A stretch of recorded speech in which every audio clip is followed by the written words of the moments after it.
Um, I came across this story because of cheese, of the long hair ladies, of the Seven Sutherland Sisters, online, you know, looking for long hair because I love long hair. So again, it's like this attraction to material and this body producing this thing that's like so beautiful and, you know, so very visual and tactile. But then suddenly I saw this weird little bottle that was called hair fertilizer, the Seven Sutherland Sisters hair fertilizer. And it was from the late 1800s. And I was like, what is this? Like, this looks like my work, you know, but it wasn't. It was this real product that was made by this family of 7 sisters. That basically it was water and some alcohol, but they had a brilliant marketing technique which involved them growing their hair and going to drugstores and shaking their hair, like in one of the videos, and selling these bottles. And they became millionaires, you know. I mean, I think in 1886, that year, they made $1 million, which back then is like $1 billion today, I think, or something like that.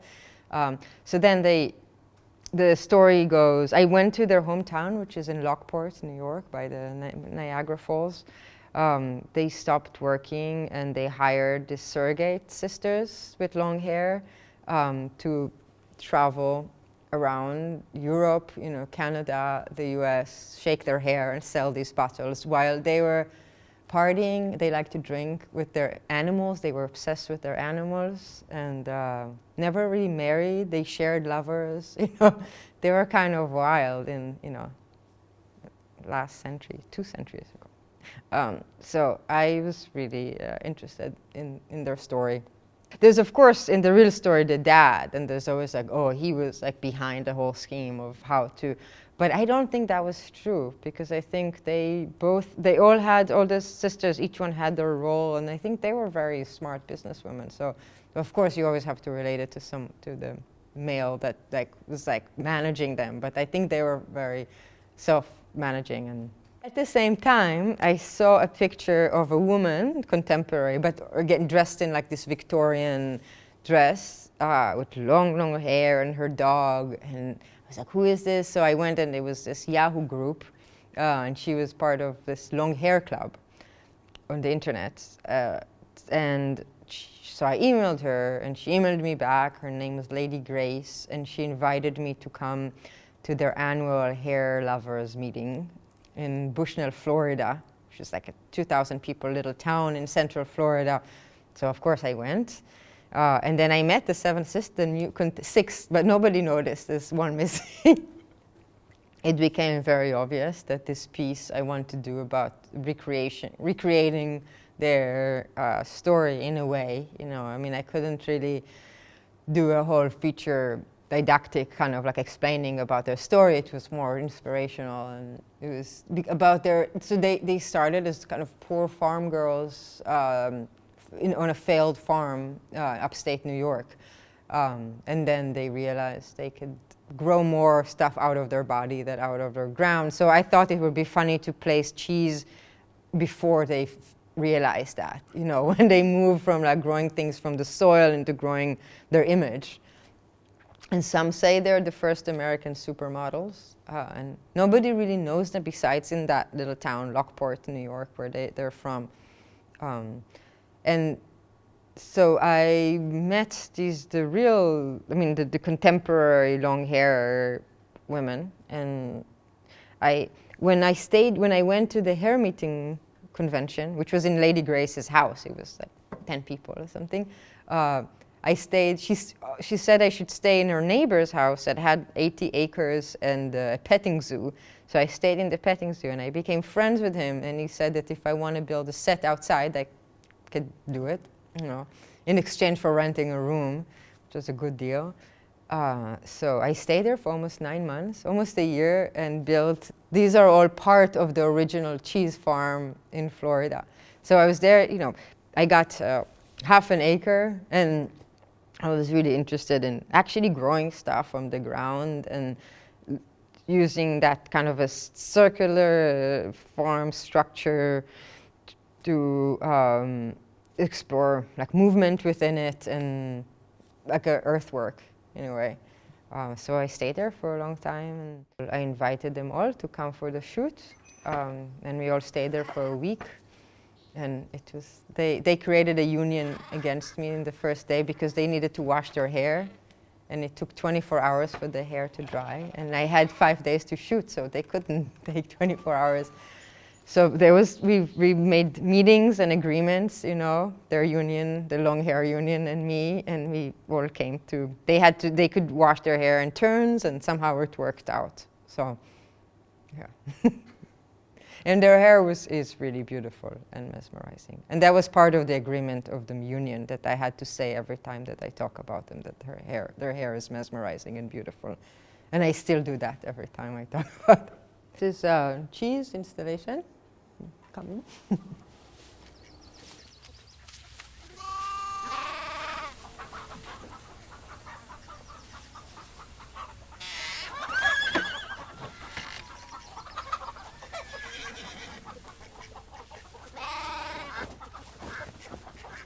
So there's 6 videos that are part of the installation.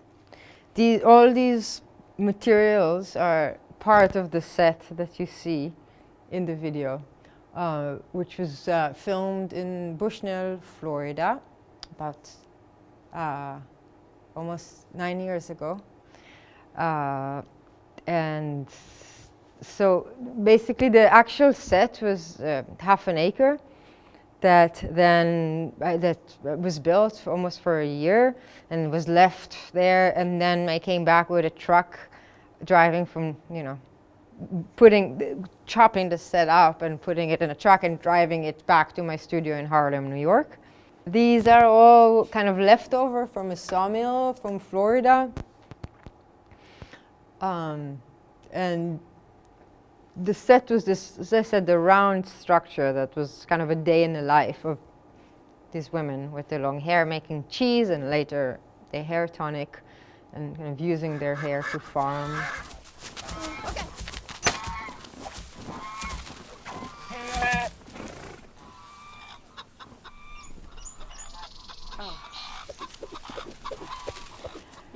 Okay. And each section is part of the set, and then so this is actually part of the house structure, and then the house is projected there, and this is part of the hair station, and this is part of the milking station.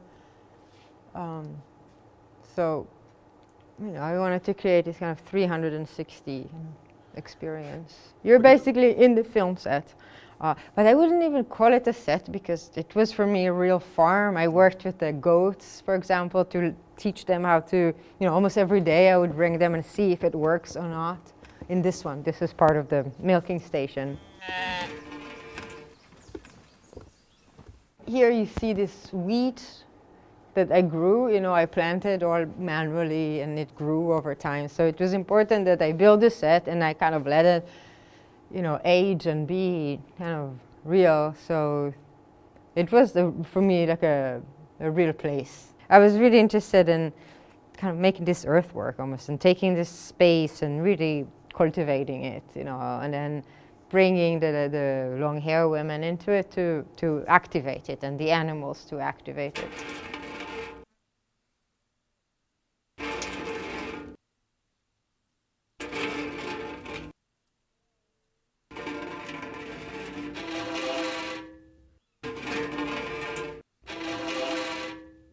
It was really about this architecture that's built on mistakes. So, you know, the goats escape, and then they run to the other part of the farm, to the milking station, which they also is their changing area. So in a way, the mistake is built into the architecture. That movement, or that random movement, is built into the architecture.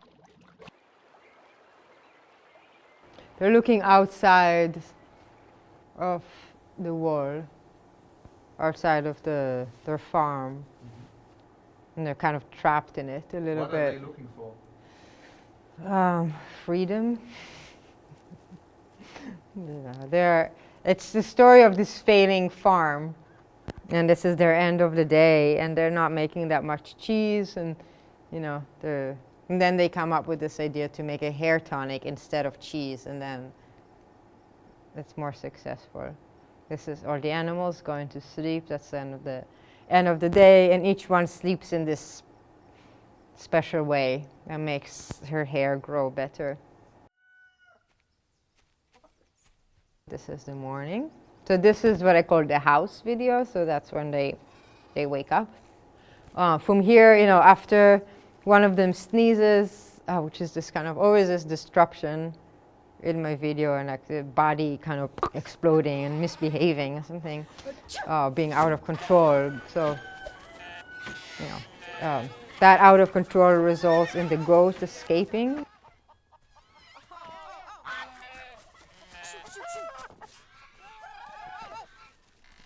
So after the goats escaped, I was thinking about this whole thing a little bit like a pinball machine. So, they run, they try to gather so there's this movement, and the circle of the farm has an inner fence, and the goats kind of are funneled into it.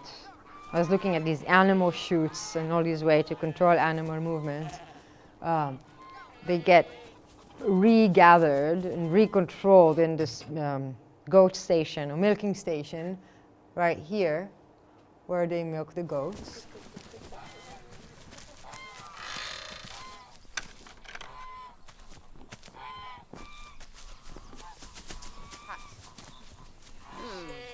So this is the pumping, somehow the milk goes into the earth and comes out of the earth into here and gets spun. It changes its density, which is part of, I think, my interest is in this like state of matter of becoming liquid and then solid, and all this kind of work resulting in this cube, so all the thing that you see is basically now contained, like this constant movement of like chaos into order. The cheese cube is in a way the order now, but it's not enough, so it's kind of a failing farm, and there's not enough cheese. They're not so good farmers.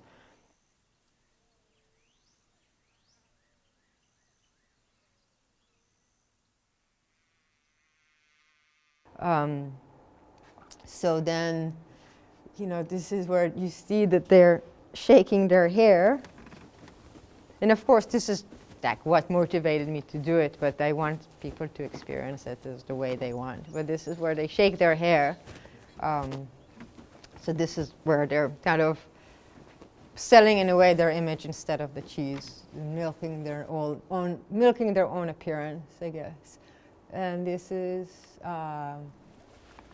how they make the hair tonic, which is based on real kind of stories of. It was said that the Niagara Falls was the eighth sister, because they all lived around Niagara Falls. So this is their eighth sister, Niagara Falls, and that mist from Niagara Falls was put into the bottle, which of course, later on, I actually have the bottle. I bought it on eBay, and it's some alcohol and water. But who cares about what's really in it? It's the story that matters. So this is how they make the tonic, which is kind of through their hair into the bottle, and then if you wash your hair on it, then you'll never be bald, basically. So it's a product for men. It's a cosmetic product for men from about 150 years ago.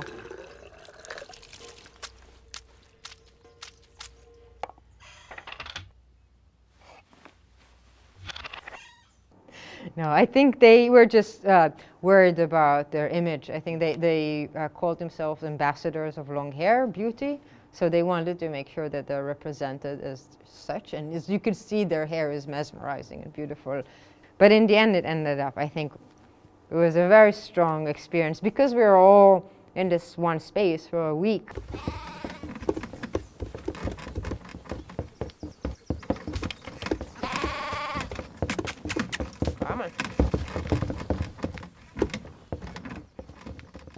A lot of my work starts from sound and being kind of this instrument and a sound piece, and especially the milking and how it hits the tin and the different frequencies, and you have just different materials, like the liquid of the milk makes certain sound, and then when it becomes cheese or butter, like it makes a different sound, And the way the Niagara Falls, how that sounds. So really it is like an instrument.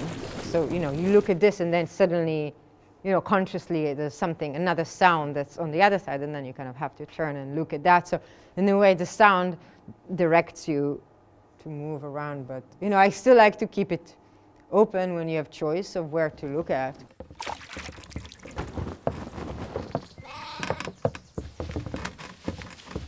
Hey, hey, hey.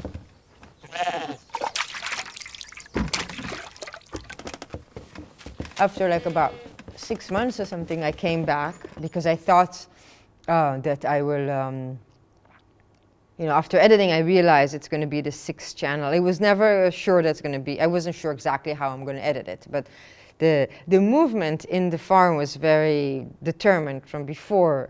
But I also like to think about it as this movement that's based on like failure or mistakes. Basically, we chopped pieces, took pieces of it and kind of collapsed them together to a smaller structure. And this is what you see here. And then basically the cheese farm was round, and it had these kind of stations of the, so I thought about it as a clock a little bit, like throughout the day they would move from one place, but they would in the end inhabit the whole circle. So this is in a way, that circle just collapsed together. I was uncomfortable with the aesthetics because it's this Victorian aesthetics, and this, so it's a period piece. So I couldn't use paint or anything like that. You know, everything is very natural. And usually in my work before and after, it's more contemporary and, you know, drop ceilings and industrial spaces. So I was like, oh, like Victorian aesthetic is kind of like, no. But I had to be loyal to the period. It's late 1800s.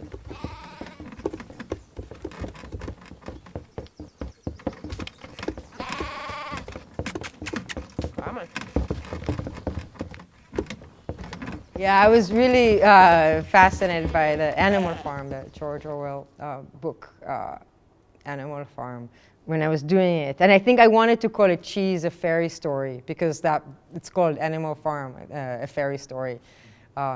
So yeah, I wanted to make my own kind of Animal Farm.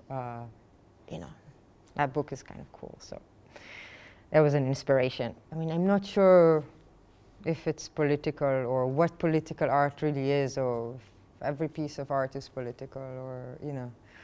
But it's definitely, I guess from like exploiting the animals, they turn into exploiting themselves. And there is this maybe shift of power, which is a little bit like Animal Farm.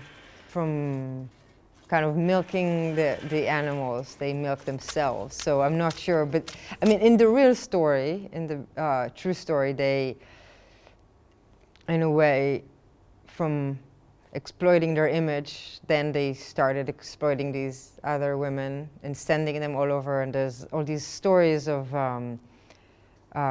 letters of the women they sent all over. They were wanting to go back home and stop, and they were like, no, no, no, keep working. And while they're partying, you know, in their mansion. So there's definitely, you know, kind of the success story of their product, and then kind of being a little corrupt after. And so there's that kind of shift of power in the real story. And I think here they more, I think, become empowered by this.